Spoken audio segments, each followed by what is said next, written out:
pues buenos días a todos, todas, todos bienvenidos a esta sección de reflexión, estos espacios mensuales que tenemos como para actualizarnos y aprender un poco de nuestra responsabilidad como personas que trabajamos en la universidad. Y bueno, para quienes son estudiantes, qué padre tenerles acá y que podamos escuchar el día de hoy a Estefanía. Bueno, pues voy a leer una breve reseña de Estefanía. Estefanía Vela Barba es actualmente la directora ejecutiva de Intersecta. Igual nos puedes contar un poco, Estefa, qué hace Intersecta.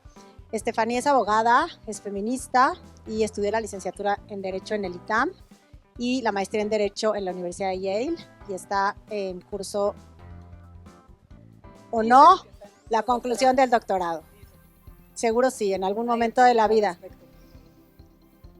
Pues Estefanía ha dedicado su vida profesional a la investigación, a la docencia y el activismo.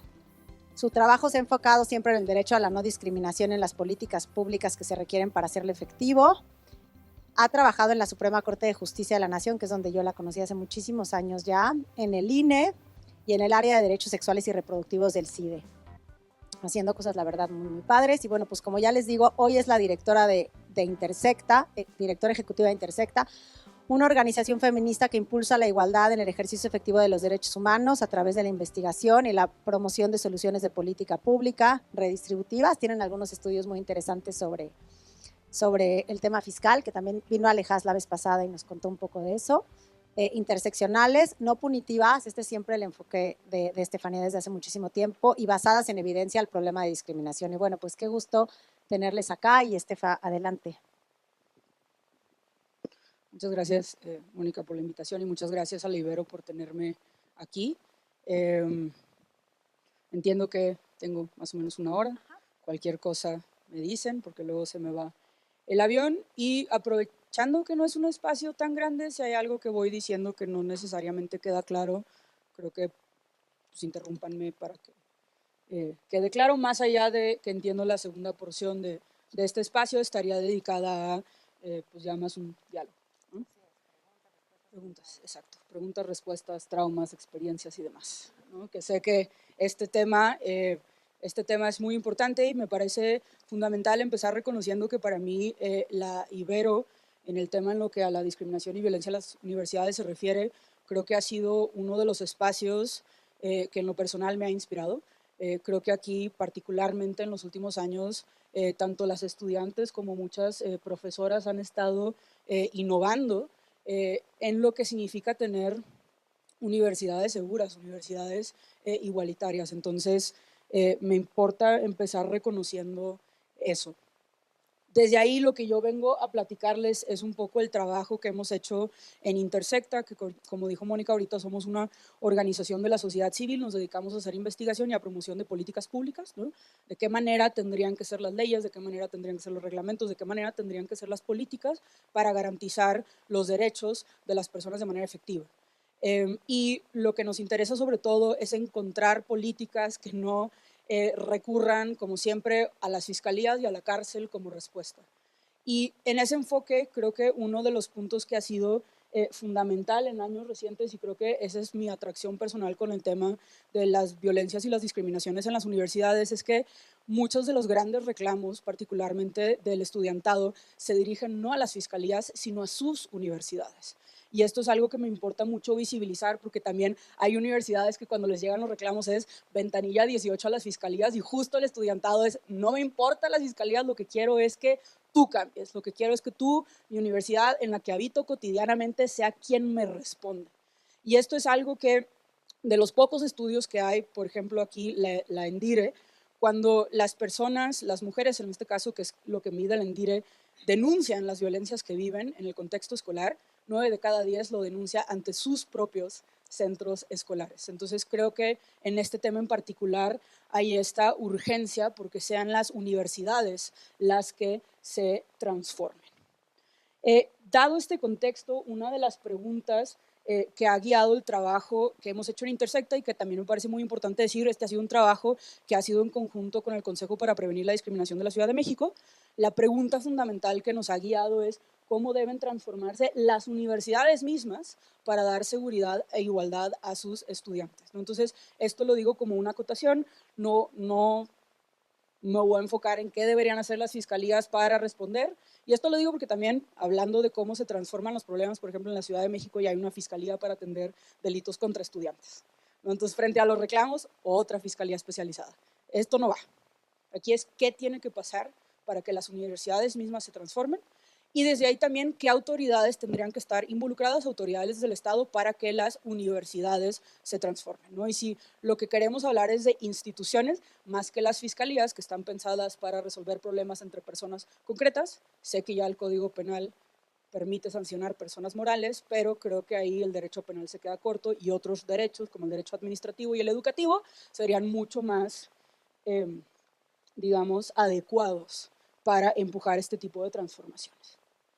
Con esta pregunta en mente, les presento, este es un primer estudio que hicimos Intersecta para COPRED. Lo hicimos en 2019, antesito de la pandemia, todavía no nos imaginamos lo que, pues, no nos imaginamos la pandemia. Sé que muchas cosas se transformaron a partir de la pandemia y que ha afectado particularmente a la educación, ¿no? Creo que tengo colegas que la mitad de su licenciatura la pasaron en un Zoom, ¿no? Entonces me parece importante como ese primer contexto, sobre todo de los datos que van a encontrar ahí. Este informe hubo como 3 preguntas principales que nos guiaron y creo que cada pregunta la acaban viendo en uno de los distintos capítulos que hay. La primera es, bueno, ¿qué sabemos sobre la discriminación y las violencias en las universidades del país, pero particularmente en la Ciudad de México? El énfasis en la Ciudad de México tiene que ver con que COPRED es una institución de la Ciudad de México, entonces siempre nos pedían como aterrizarlo a qué podemos saber o no saber sobre lo que está pasando en la Ciudad de México. Lo segundo, ¿qué obligaciones jurídicas concretas tienen las universidades en relación con la discriminación y la violencia? Y aquí me parece muy importante otra vez el énfasis en las universidades como instituciones, ¿qué obligaciones tienen? Y esto lo digo porque, por ejemplo, y volviendo al Código Penal, todas las personas tenemos la obligación de no acosar. Pero el que todas las personas tengamos la obligación de no acosar no significa que la universidad, por ejemplo, tiene una obligación para emitir un protocolo. Y justo lo que nos importaba es qué obligación concreta tiene la universidad para actuar frente a estos problemas. Y la tercera, más allá de sus obligaciones, un poco adelantándonos a que quizá la ley va a ser medio silente en lo que son peras o son manzanas, qué buenas prácticas podrían estar implementando las universidades para abordar estos problemas, ¿no? Entonces son las 3 grandes preguntas que guiaron la investigación. Algunos de los hallazgos más relevantes que encontramos. En la parte de los datos, mucho de lo que hacemos en Intersecta empieza por revisar los datos públicos. Creemos que si el Estado realmente quiere garantizar nuestros derechos, el Estado mismo tiene que generar diagnósticos para saber cómo se están vulnerando nuestros derechos. Entonces, de entrada siempre es como, ¿qué ha hecho el INEGI al respecto? ¿Qué encuestas hay del INEGI, ¿no? ¿Qué otros actores relevantes hay en este tema? ¿Qué es lo que podemos saber sobre lo que está sucediendo en las universidades en lo que a la discriminación y a la violencia se refiere? Y me parece importante hacer esta distinción porque justo una de las cosas que encontramos es cómo había muy poco desde el Estado. Había mucho, por ejemplo, que habían hecho profesoras, profesores en universidades, sobre todo en los estados, que desde años atrás se habían estado atreviendo a publicar con metodologías innovadoras, pero si volteábamos a ver lo que se estaba documentando desde el estado era en proporción escaso. Algo que hemos identificado que es muy interesante es cómo las universidades, y esto en la legislación se veía de manera más clara, como que no caen en todos los trabajos en torno a infancias y juventudes porque medio que ya son como que adultos, adultas, pero a la vez no caen en lo laboral porque pues son estudiantes.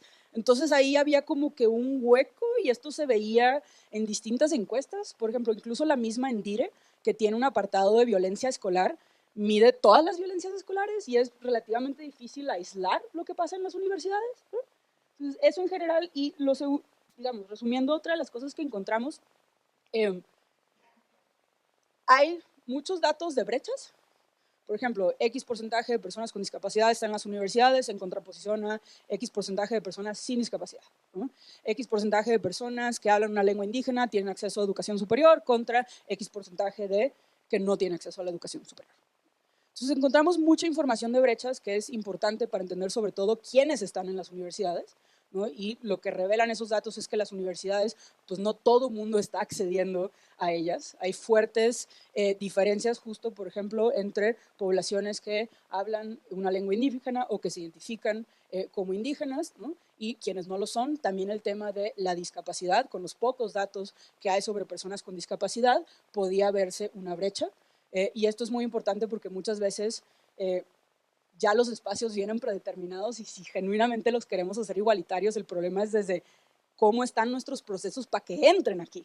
No solo para que ya que están aquí se la pasen bien, sino todas las barreras que existen incluso para entrar aquí, ¿no? Las diferencias de clase también importantes, sobre todo lo que tiene que ver con universidades públicas, universidades privadas. Acá uno de los huecos que identificamos es que hay ciertas poblaciones que todavía no necesariamente son contadas por parte del Estado, sobre todo en ese entonces la población afro, que para quien no sepa, el INEGI apenas en el 2015 fue la primera vez que sacó un instrumento para empezar a contar el número de personas afro que habían en México, y que fue muy chistoso porque mucha gente es como, contar es racista. Como, chale, güey, saber quién está en este país no es racista, ¿no? Justo no saber quién está en el país puede fomentar más racismo, ¿no? Y fue hasta el censo 2020, por ejemplo, que también ya se incluyó la posibilidad de saber cuántas personas afro hay en el país. Otro de los grandes ausentes hemos sido las personas LGBTQ+. Aquí, por fortuna, el INEGI cada vez tiene más encuestas en donde ya se han incorporado criterios para saber cuántas personas LGBT habemos, ¿no? Y cómo nos va en diferentes espacios.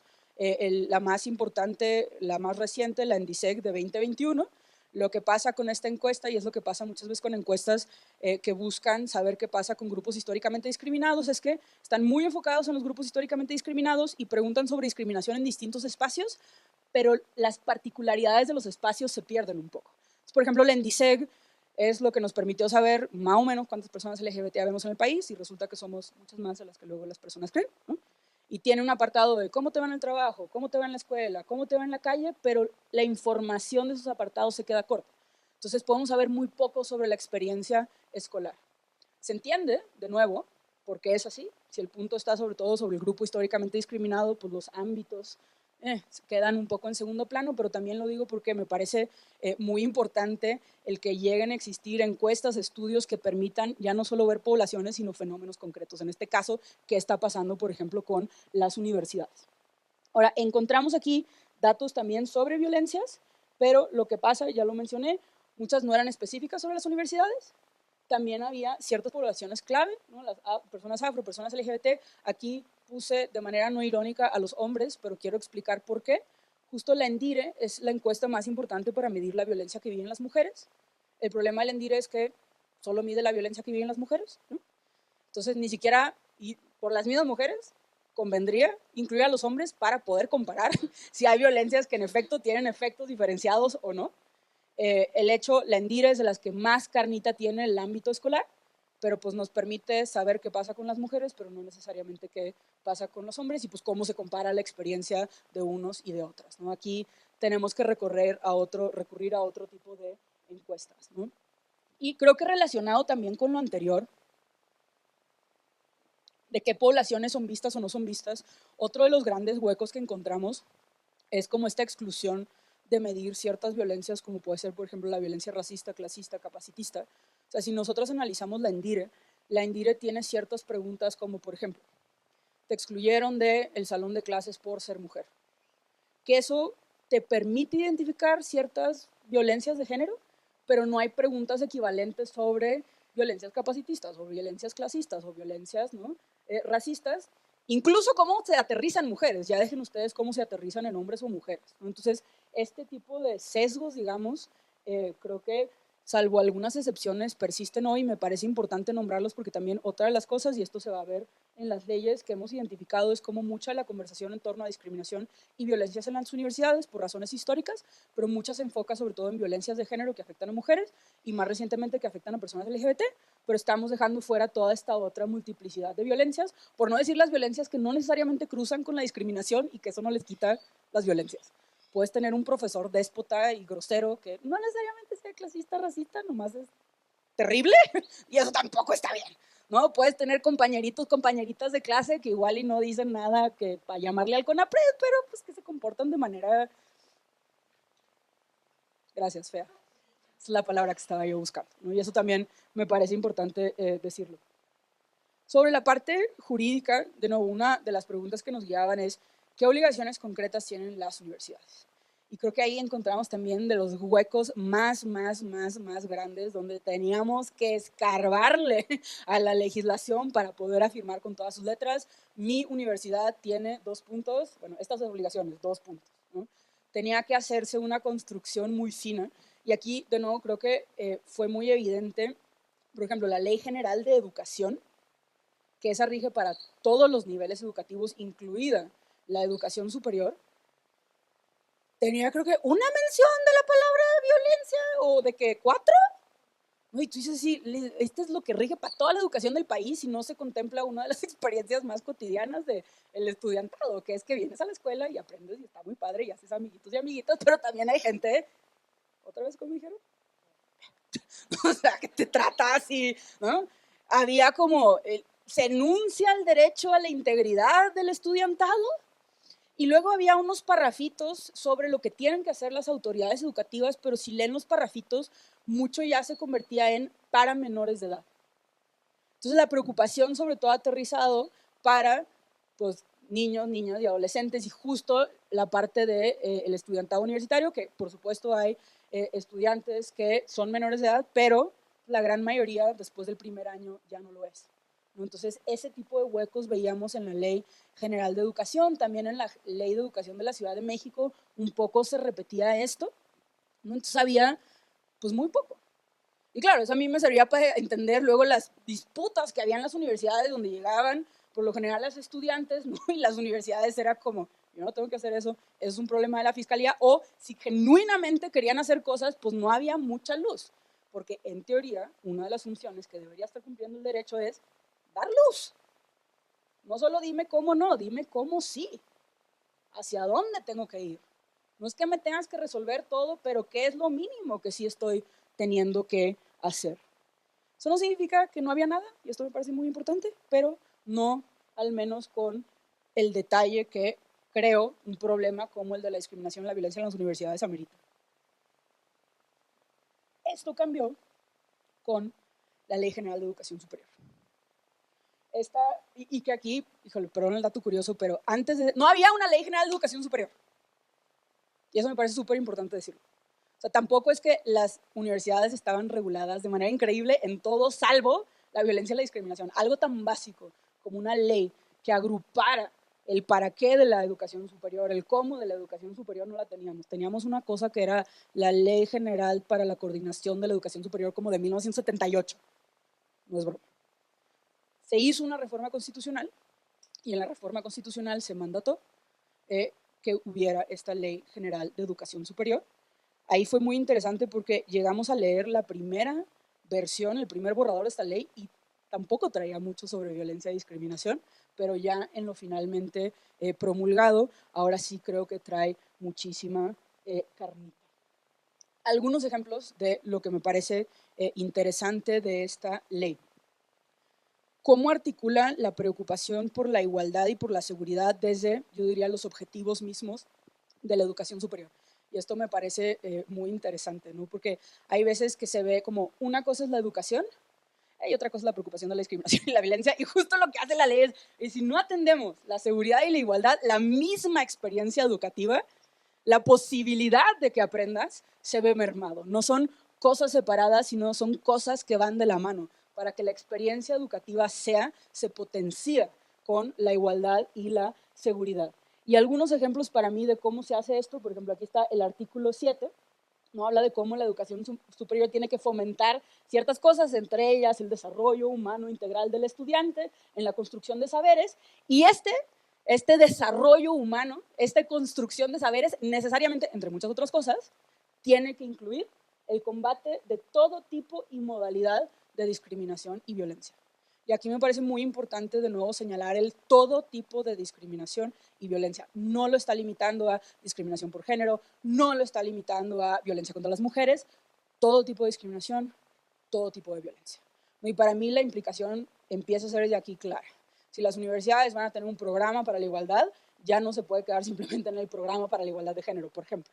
ya el mandato desde la ley es ampliar. Eso no significa que no pueda haber programas especializados, pero tiene que haber una política que integre las distintas violencias, las distintas formas de discriminación.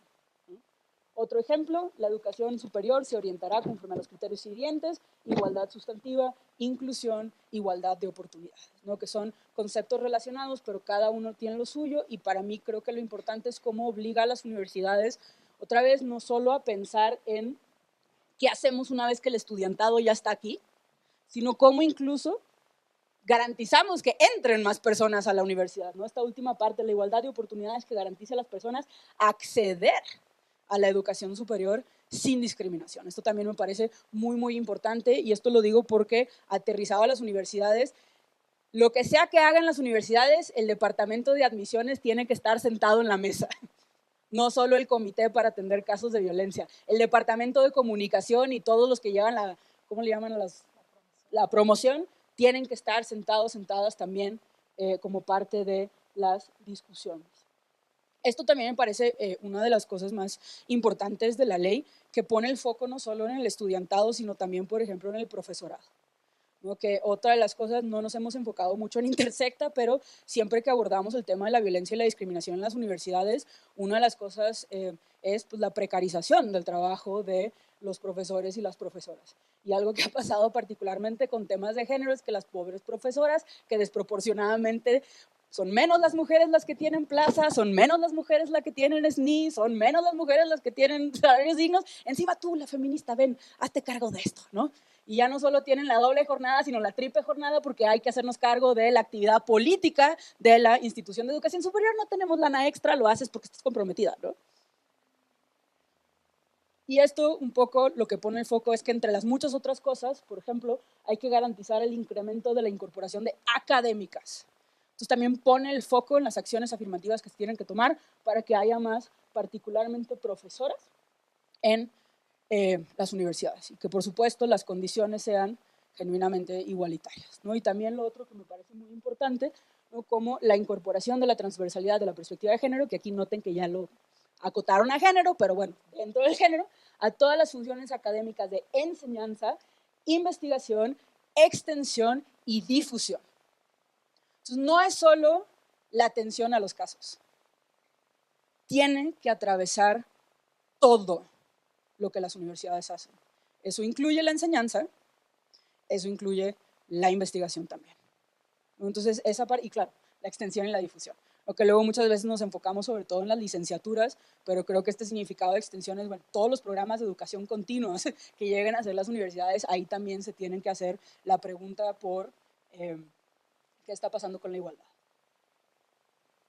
Universidades e instituciones de educación superior. Creo que esto también, en general, las autoridades educativas e instituciones de educación superior promoverán las siguientes acciones, entre ellas modelos y programas educativos, así como acciones afirmativas que eliminen las desigualdades y la discriminación. Aquí otra vez se los quería poner porque ya no lo acota género, ¿no? Es mucho más amplio y me parece súper interesante por razones económicas, ¿no? Que esto en un país tan desigual, tan profundamente desigual en términos económicos como México, es clave, ya sabiendo que Ale Haas estuvo aquí antes, ¿no? Todos los datos de Oxfam ahí para darnos idea de las desigualdades económicas es fundamental, origen étnico, lingüísticas, de género, discapacidad o cualquier otra. Entonces, otra vez, qué importante, creo que este tipo de artículos, este enfoque interseccional donde no es solo otra vez la discriminación por género, hay muchas distintas desigualdades y la chamba que tenemos es ver cómo se hilan para diseñar las políticas que tenemos, ¿no? Aquí ya eran las acciones afirmativas para las profesoras, acá también para las estudiantes, específicamente acciones afirmativas. Aquí esto me parece muy importante, condiciones de movilidad y estancia para personas que por sus condiciones geográficas de residencia o su salud, ¿no? Y esto lo digo yo que soy del ITAM, no sé si recuerdan hace unos años toda la discusión que surgió en torno a la salud mental, por no decir la pandemia, todo lo que puso la pandemia en torno a la salud mental, ¿no? Y cómo, sí, y esto es súper importante, si nosotras agarramos el concepto constitucional e internacional de salud, la salud no solo se refiere al cuerpo, no solo se refiere a que no estés enfermo, enferma, enferme y que no tengas COVID. también se refiere a la salud mental. También es lo que nos permite hablar de un bienestar, digamos, integral de todas las personas que son estudiantes. Y aquí creo que pone el foco en cuáles son esas condiciones que permiten que las personas gocen de salud en las instituciones de educación superior. Y creo que esto es algo que me parece muy importante también de la ley. Muchas veces cuando hablamos de discriminación y pensamos en discriminación, a mí luego la cabeza se me va nazis, ¿no? Está como estereotipo de personas que discriminan, ¿no? O el machín pingüín que quiere que te regreses a la casa y a la cocina, ¿no? Personas que explícitamente tienen prejuicios y que te lo dicen sin pena. Justo lo interesante del orden que tenemos constitucional e internacional es que no solo nos obliga a ver la discriminación explícita, la discriminación textual, la discriminación así del prejuicio burdo, sino que nos obliga a ver la exclusión que surgen de políticas que sin quererlo excluyen. Y no me sorprendería que en la gran mayoría de las instituciones de educación superior el problema no es que haya un departamento de admisiones que esté diciendo aquí no quiero a mujeres en ingeniería, sino que tienen que ver con políticas mucho más sutiles que están pensadas para ciertas cosas y que justo dejan fuera muchas otras realidades. Y esto lo que hace la ley, noten, hay que erradicar políticas, barreras, prácticas que tengan por objeto o que produzcan el efecto de excluir. Entonces, no solo cumples con la igualdad si tu reglamento no dice las niñas no tienen acceso a ingeniería, no solo cumples con tu reglamento si dice quedan fuera, si no dice las personas con discapacidad quedan fuera.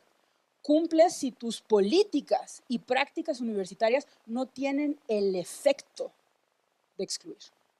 Y esto también me parece muy importante porque nos obliga a tener, o sea, ¿cómo cachas lo que no se enuncia como tal?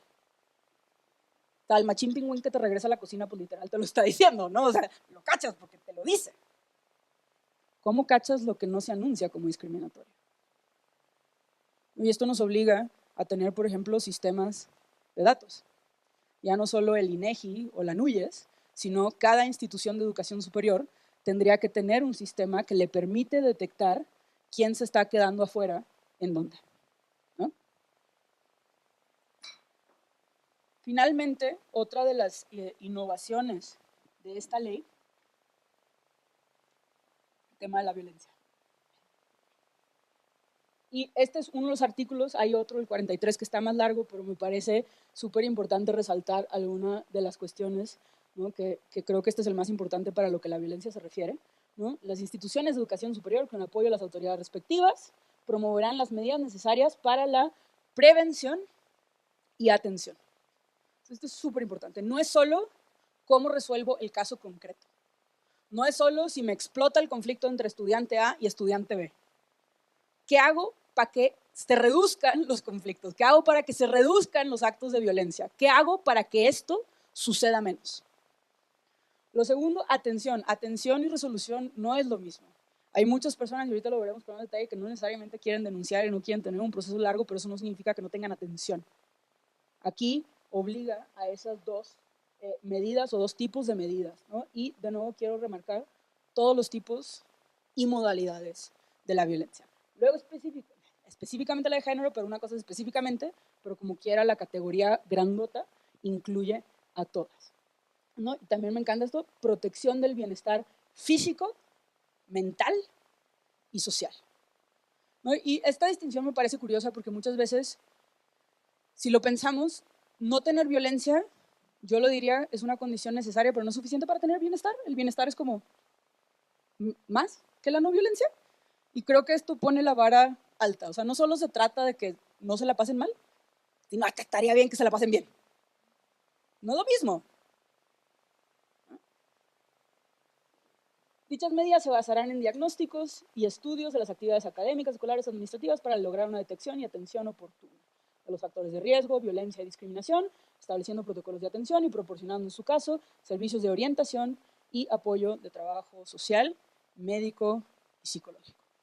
Entonces, pues ya hay bastante y también siempre me importa en caso de que aquí hubiera alguien que no conocía esta ley, para mí esto es, te da carnita esa para decir, no te lo estoy diciendo yo, no es que estoy aburrida y se me ocurrió innovar, Literal, aquí ya hablamos de obligaciones jurídicas concretas, ¿no? Y con esto vino, ahí le puse fake news, es 2021, no 2020, un segundo volumen que hicimos entre Intersecta y COPRED, ¿no? Cómo se traduce la Ley General de Educación Superior, qué tipo de medidas, ¿no? O sea, cómo juntamos las obligaciones jurídicas con las buenas prácticas para que las universidades se pongan las pilas en esta materia. Ya he ido adelantando algunas cosas, pero un poco lo que les voy a contar es qué hemos puesto o qué pueden encontrar en este tipo de documento.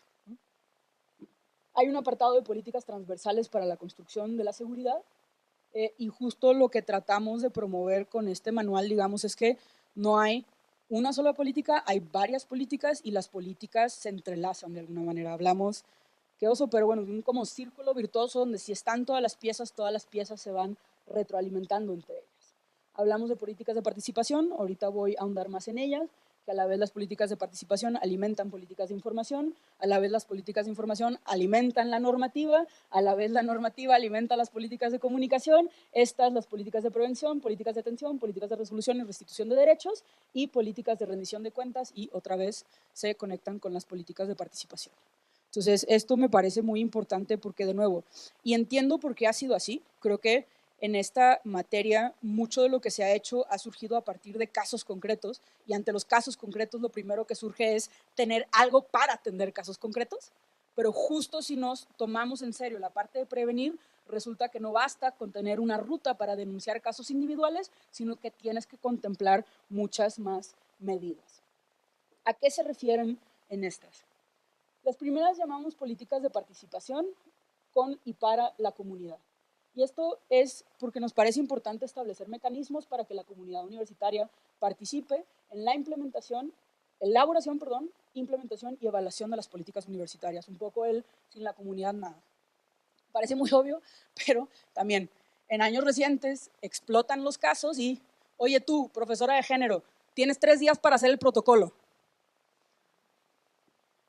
¿Se consultó a la comunidad? No. ¿Hay un diagnóstico? No. ¿La pobre profesora encerrada en su cubículo? No, y saca un documento. No. Desde el cómo se hace el documento, el solo hecho de que se haga tiene que incorporar la participación de la comunidad universitaria. Y decimos comunidad universitaria en sentido amplio, es tan importante contemplar la participación del estudiantado, como la participación del profesorado, como la participación del personal administrativo, entre otros. Que eso no lo he dicho, pero me parece muy importante reconocerlo.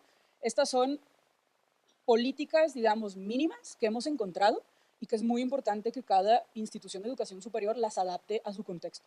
Y esto lo digo porque hay una enorme diversidad entre las instituciones de educación superior, tanto en tamaños, ¿no? O sea, la UNAM, que son 200,000 personas, pues no es lo mismo manejar 200,000 personas que me dijeron aquí ustedes son 11,000, que la Escuela Libre de Derecho, que son, el otro día me presumieron, 600 personas, ¿no?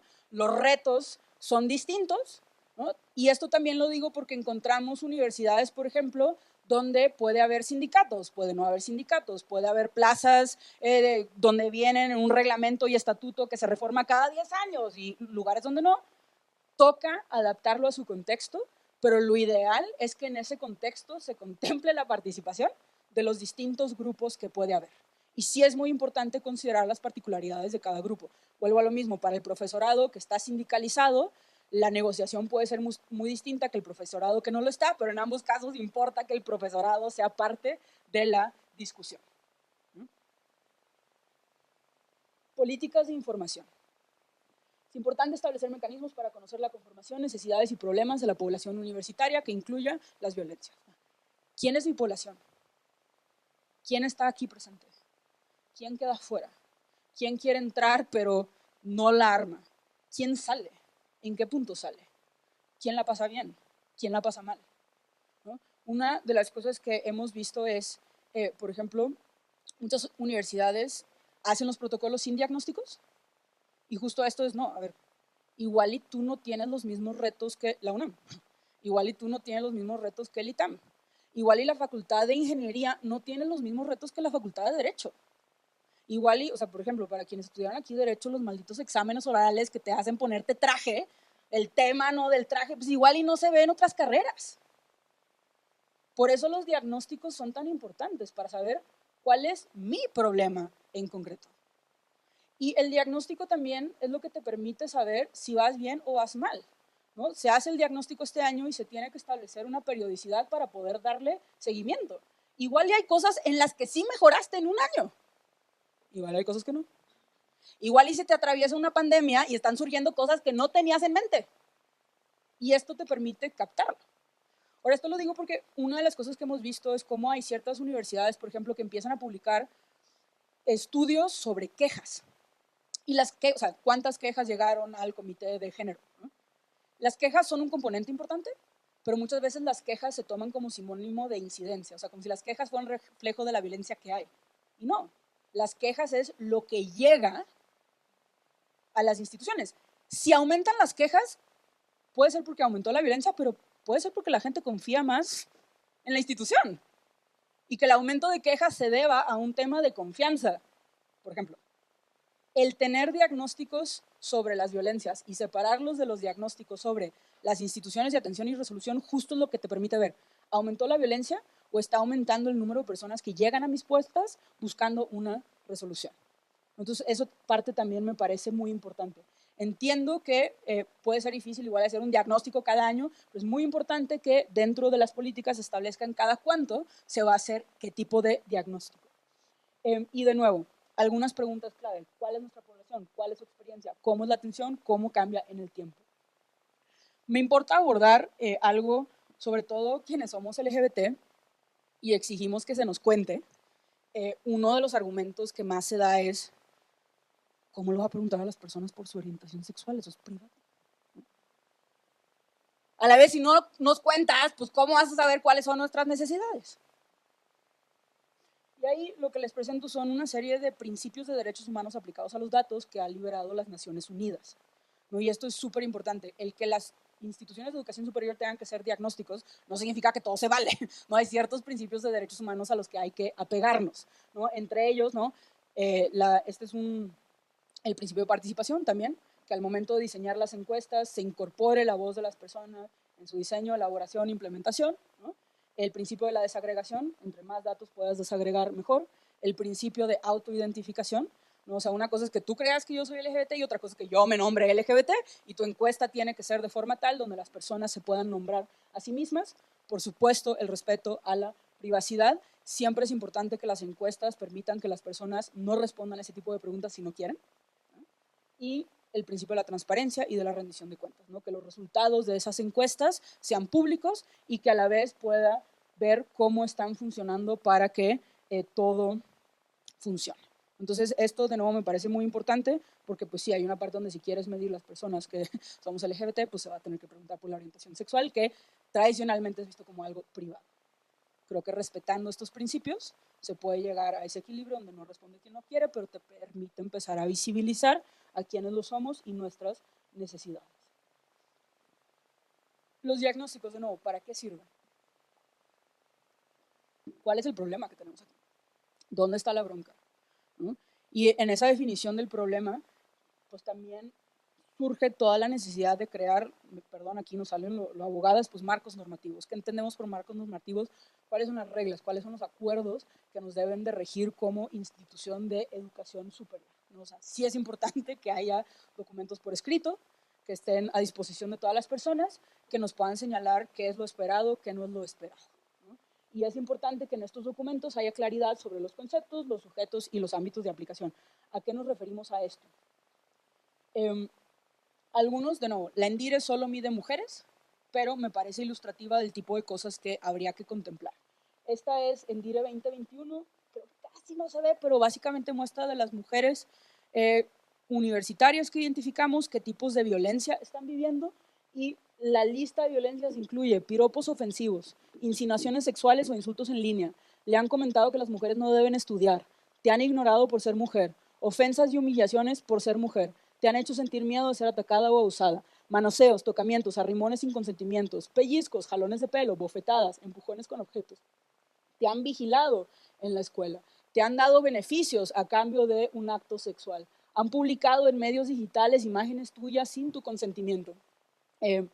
Venganza por no tener relaciones sexuales, exhibicionismo, intento de violación, patadas o golpes con el puño, violación, ataque con cuchillo o arma de fuego, que luego no hablamos de eso suficiente y en este país tan violento es una realidad para miles de personas, obligación de ver pornografía. Lo pongo nomás, de nuevo, esta es una sola encuesta, solo el ENDIRE, solo mujeres, tienen muchos sesgos, pero hay una diversidad de violencias que hay, ¿no? Y esto debe impactar el cómo diseñamos nuestros marcos normativos, ¿no? Tiene que ser suficientemente amplios los conceptos para que las personas puedan ver pues, que lo que les está pasando no está bien, ¿no? A la vez, por supuesto, que sea claro. Otro ejemplo que quiero hacer, el quiénes, ¿no? Esto otra vez la ENDIRE, ¿quién ejerció la violencia? Estos son los sujetos que identifica la ENDIRE y está el compañero, el maestro, persona desconocida de la escuela, otra persona de la escuela, compañera, trabajador de la escuela, maestro, director, trabajadora de la escuela. De nuevo, ENDIRE con sus sesgos, pero lo que quiero nombrar aquí es hay una multiplicidad de sujetos. Y si nos tomamos en serio esta parte de cómo los distintos sujetos pueden tener regulaciones distintas, es importante que los marcos normativos contemplen pues, las distintas rutas. ¿Qué pasa si la violencia viene de un profesor que está sindicalizado? ¿Qué pasa si la violencia viene del personal administrativo? Esto sobre todo piénsenlo, igual la Ibero, que es universidad privada, no es tan complejo, pero piensen luego en las universidades públicas. O sea, la UNAM, el Politécnico, el CIDE y el Colmex son públicas, pero tienen reglas súper distintas, ¿no? Entonces, este tipo de cositas se pueden volver laberínticos, ¿no? Porque hay unos personal administrativo que son servidores públicos, entonces les aplica el protocolo de la Administración Pública Federal. ¿Está bien? Contémplenlo. Que justo la violencia no es que viene de un solo grupo. Hay que sentarnos y hay que ver cuáles son las distintas rutas, incluso la parte de las personas extrañas. A ver, incluso la parte de, y esto ahorita este evento, que si el profesor fifí de la universidad de no sé dónde viene un día, mediodía, y en ese mediodía se porta muy mal. No hay una relación contractual. ¿Qué pasa ahí? Y esto, ¿cuál fue? Hubo un filósofo famosísimo, bueno, ha habido muchos casos, ¿no? Pero ese tipo de cosas también, ¿no? De qué pasa con las relaciones políticas. No hay una relación contractual. Y esto es importante también porque sirve mucho para las universidades, tampoco las universidades lo pueden todo. Y esto lo digo porque muchas veces surge en esta universidad se despide al profesor, se va a otra universidad. Jurídicamente la universidad ya no puede hacer más. Tener claridad sobre eso también permite que la universidad diga, pues es que hasta aquí llego yo. La cosa es tener esa claridad, ¿no? Y justo parte de la dificultad de años recientes es que se siente como un mecanismo de complicidad cuando genuinamente, pues hay veces no lo pueden todo. Pero es importante que todo el mundo lo sepa. Los lugares. Otra vez la ENDIRE con sus sesgos, pero ¿dónde ocurren estas violencias? En la escuela, calle, parque o lugar público cerca de la escuela, calle, parque o lugar público lejos de la escuela, transporte público, casa particular, otro. La fiesta de la facultad de X que fue en el antro. Estuve sabiendo los primeros casos en los 2010. Uy, no pasó en el campus, no es mi bronca. ¿No? Que ahí sí, mi parecer, el criterio principal, y aquí creo que la OIT es lo laboral, pero creo que es muy interesante, el convenio 190, no sé si lo conozcan, pero es un convenio que regula la violencia laboral, y creo que es de los mejores para articular esto. La OIT habla de la violencia que ocurre en el trabajo, por motivo del trabajo, en ejercicio del trabajo, ¿no? Entonces, lo que sea que se conecte con tu trabajo, ahí aplica. Y creo que acá podemos decir algo similar, ¿no?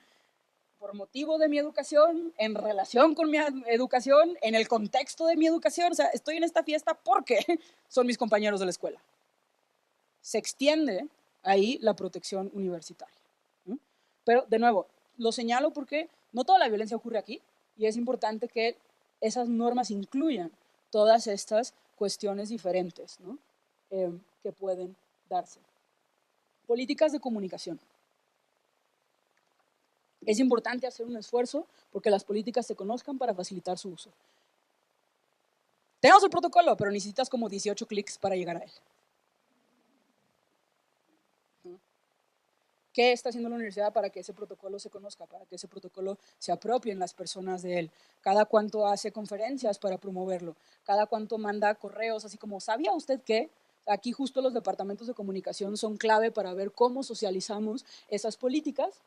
Alguna de las cuestiones que nosotras identificamos, por ejemplo, es la importancia de invertir en la formación y capacitación constantes.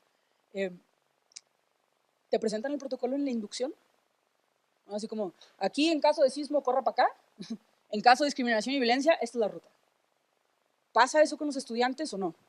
¿Pasa eso con los profesores y las profesoras? El día que te contratan, te dan tu contrato y además te dan el protocolo o no. Esas son pequeñas oportunidades que se pueden aprovechar justo para estar difundiendo constantemente los protocolos, además, por supuesto, de las campañas de información, ¿no? Lo importante sobre todo esto, lo que no se conoce no se usa y lo que más queremos es que se use. Políticas de prevención. Esto no es una lista exhaustiva, pero me parece muy importante señalar distintas medidas que se podrían estar tomando. ¿No? Ya vimos que la Ley General de Educación Superior habla de incorporar la perspectiva de género en la enseñanza, que esto creo que es súper importante, ¿no? Estás en un contexto educativo y el número de mujeres que ves en tu clase de filosofía son como -2. ¿No? ¿Qué te dice eso sobre la igualdad? ¿No? Yo en el ITAM tenía clases de los grandes problemas de México y creo que en 3 semestres vi de que una clase sobre pueblos originarios. ¿Cómo construye eso nuestra conciencia sobre cuáles son los problemas que aquejan a nuestras comunidades? ¿No? Entonces, algo como cuáles son los planes de estudio, cuáles son los contenidos, pueden abonar o sea, generar esa conciencia y también al generar esa conciencia, por supuesto, generar, ¿cómo se dice?, soluciones. Procurar espacios que sean de todas las personas, ¿no? El tema de los espacios físicos, luego un poco lo damos por sentado, pero queremos universidades incluyentes que no tienen rampas, o universidades seguras y con cachos enteros en la oscuridad absoluta, ¿no? Y aquí es importante señalar que la Ley General de Educación Superior también habla de la adecuación de los espacios físicos para garantizar la seguridad. El uso del lenguaje incluyente no sexista, que aquí gracias mi ley ya está otra vez en discusión todo este tema, pero creo que es importante, sobre todo en espacios de enseñanza, empezar a generar conciencia sobre el lenguaje que utilizamos, ¿no? Cuáles son las convenciones de un espacio dado, cuáles son las exigencias al respecto. Dado que son instituciones de educación superior, el tema de la investigación es súper importante, ¿no? ¿Se está aprovechando el conocimiento del profesorado para arrojar luz a esto o no? Y lo último que quiero ver, el tema de repensar dinámicas que favorecen el abuso y la arbitrariedad. Creo que esta es una de las cosas que a mí me encantan. Yo, por ejemplo, en el ITAM tenía que responder un cuestionario al final de cada clase sobre la clase y que ese cuestionario se entendía que evaluaba al profesor o la profesora. Todas las preguntas del cuestionario eran, por ejemplo, ¿te dio un temario? Sí. ¿Cumplió con el temario? Sí. ¿Llegó a tiempo? Sí. Ya. ¿Quiere usted dejar algo más? Entonces, el buen trato no es parte de los criterios con los que de cajón se te evalúa. Y ese tipo de cosas, pues cuando lo dejas a discreción de la persona, pues es más difícil que se te ocurra que puedes aprovechar ese cuadrito hasta el final para nombrarlo. Sí, incluso cosas como repensar cómo son las evaluaciones te permiten cachar de manera más rápida y que el espacio de discrecionalidad de los profesores se reduzca. También las dinámicas en las que son los exámenes, ¿no? Estos exámenes orales donde hay una sola persona y la única evidencia de lo que pasó es tú y el profesor. ¿Por? Creo que es diferentes exámenes escritos donde alguien más lo puede revisar, ¿no? A ver cómo estás evaluando. O paneles de 2 o 3 o 4 personas. Ese tipo de tweaks en el proceso de evaluación pueden o aumentar el riesgo o disminuir el riesgo de abusar. ¿No? Es muy obvio, pero si el profesor te puede prometer una calificación a cambio de sexo es porque hay algo que está fallando en cómo los profesores califican. Y lo que tenemos que cambiar es cómo es el proceso de calificación. No solo castigarlo y sacarlo, porque si el mecanismo se queda intacto, alguien más puede llegar a abusar de él. Entonces, este tipo de cositas de cómo cambiamos ese tipo de mecanismos, creo que son muy importantes. Como 10 minutos. ¿No? Políticas de atención, ¿no? O sea, ya hay casos de violencia, ya hay casos de discriminación. ¿Qué hacemos? Una de las cosas por las que hemos abogado en Intersecta es la importancia de separar las políticas de atención de las políticas de resolución. ¿No? Justo no todas las personas quieren denunciar, a veces solo quieren escucha o apoyo, y hemos escuchado instituciones de educación superior en donde para que accedas, por ejemplo, a terapia, tienes que denunciar. Creo que esto es muy problemático. Para mí la denuncia es un derecho que las personas ejercen si quieren, ¿no? Entonces, poder separar este tipo de servicios me parecen muy importantes. Políticas, y a ver, un poco lo di por sentado, pero políticas de atención, psicólogo, psicóloga, sí, no, atención médica, sí, no, atención jurídica, sí, no, escuchar, no escuchar, todo ese tipo de cosas que se dicen fácil, luego no hay recursos y ahorita vamos a eso, ¿no? Pero es muy importante contemplarlas. Sobre las políticas de resolución, O sea, ya hay un caso, hay alguien que sí quiere denunciar, tenemos que tener una ruta, es importante que haya un proceso claramente establecido y de nuevo, esto suena muy sencillo, pero otra vez pensemos en la multiplicidad de sujetos, ¿no? Entonces, si quien denuncia es un profesor, ¿cuál es la ruta? Si denuncia es otro estudiante, ¿cuál es la ruta? Si denuncia a un personal administrativo, ¿cuál es la ruta? Esa claridad es muy, muy importante. Que sea claro quién toma la decisión y bajo qué criterios, cuáles son los argumentos. O sea, un poco como los jueces, las juezas, lo que nos dicen es, lo más importante son sus sentencias, los porqués. Aquí, bajo qué paradigma va a resolver quien sea que resuelve.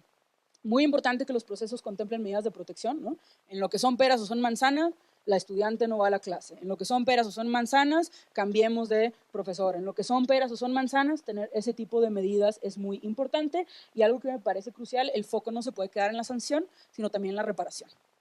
Muchas veces lo que vemos es se corre al estudiante, pero otra vez no se hace nada por atender lo que generó la violencia o la discriminación en primer lugar. Se corre al profesor, pero no cambia nada más y se pretende que corriendo el profesor ya se resolvió todo. Es fundamental que los procesos en este sentido estén orientados hacia la reparación. Políticas de rendición de cuentas, ya casi acabamos. ¿De qué sirvió lo que hicimos? ¿No? O sea, ya implementamos nuestro super protocolo, ya tenemos nuestra super política, ya pasó un año, ¿de qué sirvió? Es súper importante aquí que la transparencia se incluya como eje rector para cada uno de los pasos y que haya esos reportes periódicos a la comunidad y sobre todo esa evaluación periódica de las políticas. ¿Cada cuándo se va a cambiar el estatuto? ¿Cada cuándo se va a revisar la encuesta? No tiene que ser de nuevo cada mes, pero es importante que quede claro cada cierto tiempo que se va a hacer porque igual y otra vez las políticas no son perfectas. Siempre hay espacio para la mejora. Lo que creías que era increíble puede no jalar. Lo que creías que puede ser la joya de la corona. No sabemos, importa evaluar. Dos cosas para concluir. La lana.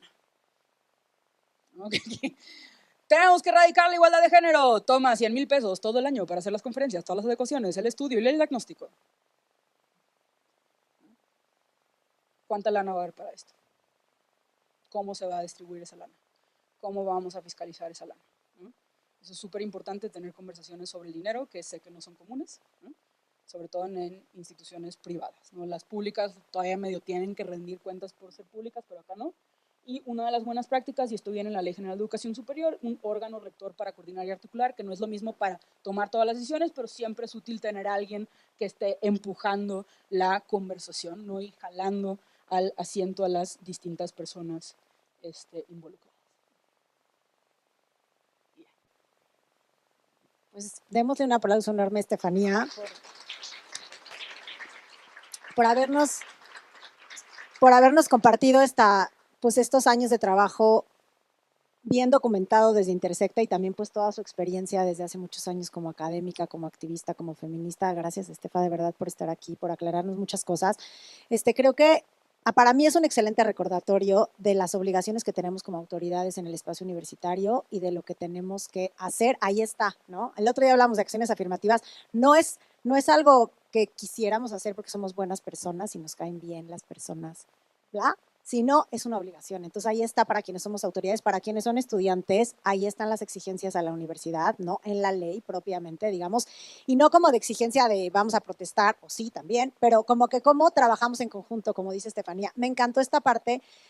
Tenemos siempre muchas discusiones de cómo informamos, cómo estamos en contacto con el estudiantado. El WhatsApp es una opción, pero tampoco, porque no quieren saber de la universidad. Te puedes meter en TikTok, pero no, porque qué flojera que nos vean en TikTok porque no quieren. Como esta parte, que parece súper simple, pero apenas me cayó el 20, como la participación es una buena forma de difundir información. Claro, si las personas estamos involucradas, nosotras vamos a ser las primeras de decir, ay, está haciendo esto, se está haciendo esto, lo otro, ¿no? Entonces creo que ahí hay como muchísimas claves de nuestras obligaciones. Siempre, antes de estar aquí, estaba hablando con Michelle Gama sobre quién es la universidad, ¿no? ¿A quién se le exige, ¿no? ¿Quién es el Estado? ¿Quién es el banco? ¿No? Bueno, aquí en las personas se personaliza quién es la universidad, ¿no? Es que la universidad me discriminó. ¿Quién? Esa compañera, esta señora, ¿no? Esta persona que no me abrió las puertas, que no me dio el trato que yo necesitaba, lo que decía Andrea, ¿no? Cómo somos buenas gestoras, cómo acompañamos los procesos. Cuando se quiere denunciar, pues ahí está la instancia, Alicia, ¿no? Su equipo. Y cuando no se quiere denunciar, de todos modos, ¿cómo se acompaña, no? Ahí hay igual maestras, ¿no? Profesoras, como Alma, ¿no? que pues sí, hay que acompañar, hay que participar como en conjunto de cómo vamos mejorando nuestras prácticas. Y creo que algo que acaba de decir Estefanía es muy importante. Hay cosas que son discriminación sí o sí, directa, ¿no? Tal cual, indirecta, ¿no? Por resultado, por los efectos, y otras cosas que solamente son conflictos, pero que ahí está el meollo también de nuestras prácticas más complejas, y que esas también las tendríamos que abordar de forma con conciliación o equivalentes, diálogo, ¿no? Diálogo, digamos, no obligatorio, ¿no? Yo no soporto a esa persona, no me voy a sentar, o sí, ¿no? Y pues ahí creo que se pueden ir resolviendo muchas de las cosas como medidas de prevención. Entonces, bueno, creo que, bueno, para mí ha sido súper ilustrador, Estefanía, muchísimas gracias, y espero para todas también. Vamos a compartir tu presentación, si te parece. Creo que tienes un link ahí para que todo el mundo pueda ver las investigaciones en el QR, ¿le puedes avanzar? Para que ahorita aquí se quede. Entonces, ahí están los documentos, ahí está la información que tú estabas compartiendo, ¿no? Entonces, bueno, pues ahí está, para quien quieran, difundir y bueno, pues pensar desde nuestras propias áreas cómo vamos a seguir impactando y mejorando nuestros espacios, ¿no? Pues muchas gracias a todos, todas, todos por estar acá, por participar y gracias, Estefa, otra vez.